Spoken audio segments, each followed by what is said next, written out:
इस वीडियो के अंदर हम डिस्कस करने वाले हैं ITR 4 आप कब फाइल कर सकते हैं या कौन कौन पर्सन ITR 4 को फाइल कर सकते हैं। तो चलिए हम जान लेते हैं।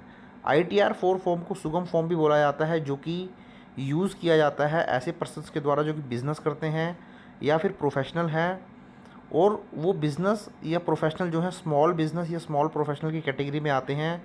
इसीलिए ये जो ITR फाइल की जाती है वो स्मॉल बिजनेसमैन और प्रोफेशनल के द्वारा ही फाइल की जाती है, जहाँ पर वो अपनी इनकम को प्रिजम्पटिव बेसिस पर डिक्लेयर करते हैं। तो चलिए डिटेल में थोड़ा अपने वीडियो देखते हैं। तो अगर मैं बात करूँ पर्सनस के बारे में, तो यहाँ पर एक resident individual, HUF means Hindu undivided family, और एक पार्टनरशिप फर्म इस ITR फॉर्म को चूज़ कर सकते हैं अगर उनकी टोटल इनकम 50 लाख क्रॉस नहीं करती है।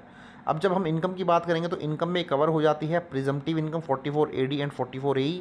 मीन्स अगर आप बिज़नेस इनकम दिखाना चाहते हैं, आपका जो टर्नओवर है वो 2 करोड़ और 3 करोड़ से क्रॉस नहीं करता है। सिमिलरली अगर आप एक प्रोफेशनल हैं, सेक्शन 44AD के अकॉर्डिंग आप अपनी इनकम को दिखा सकते हैं अगर आपकी ग्रॉस रिसिप्ट 50 लाख या 75 लाख से ज़्यादा नहीं है। तो देखिए यहाँ पर जो आपको इनकम डिक्लेयर करनी होती है वो प्रिजम्पटिव बेसिस पर डिक्लेयर करनी होती है। इनकम टैक्स डिपार्टमेंट ये मान के चलता है कि आप एक स्मॉल बिजनेसमैन हैं, स्मॉल प्रोफेशनल हैं, तो इसलिए आप बुक्स ऑफ अकाउंट्स मेंटेन करेंगे नहीं, टैक्स ऑडिट आपके ऊपर एप्लीकेबल होगा नहीं। तो आप प्रिजम्पटिव बेसिस पे मीन्स एक परसेंटेज बेसिस पर अपनी इनकम को डिक्लेयर कर दीजिए, वही आपका प्रॉफिट मान लिया जाएगा और उसके ऊपर ही आपको टैक्स पे करना होगा। तो यहाँ पर अगर मैं 44AD की बात करूँ बिज़नेस के केस में, आपको अगर आपकी जो रिसिप्ट है, आपका जो टर्नओवर है, सेल है, या जो आपको रिसिप्ट हुई है वो डिजिटल मोड में हुई है, तो आपको उसका 6% देना होता है। अगर आपने कुछ कैश में रिसीव किया तो उसका 8% प्रॉफिट आपको डिक्लेयर करना होता है।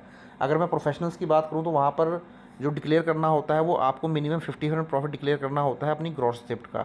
तो बिज़नेस और प्रोफेशन हमने डिस्कस कर लिया। इसके अलावा आप यहाँ पर सैलरी या पेंशन की इनकम दिखा सकते हैं, एक हाउस प्रॉपर्टी से रेंटल इनकम दिखा सकते हैं।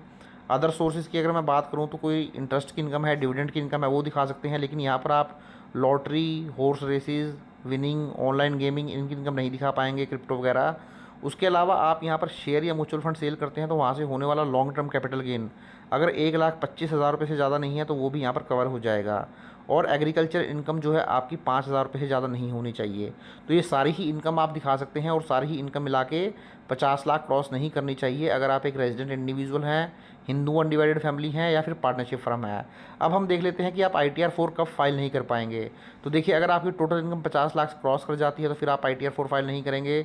इसी तरीके से अगर आपकी एक से ज़्यादा हाउस प्रॉपर्टी है, कोई शॉप है, कोई हाउस है जहाँ से रेंट आता है, तो वहाँ पर अगर एक से ज़्यादा है तो उसकी रेंटल इनकम के लिए फिर आप ITR 4 फाइल नहीं करेंगे।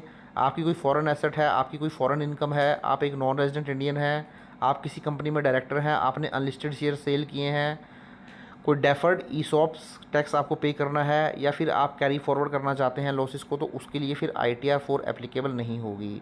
तो देखिए साथी, ये था वीडियो ITR 4 को लेकर। तो ITR फाइलिंग शुरू हो चुकी है, ITR 4 आप फाइल कर सकते हैं। ऑलरेडी मैंने वीडियो इसके ऊपर अपलोड किया हुआ है, वीडियो का डिस्क्रिप्शन आपको लिंक में मिल जाएगा। Thank you very much.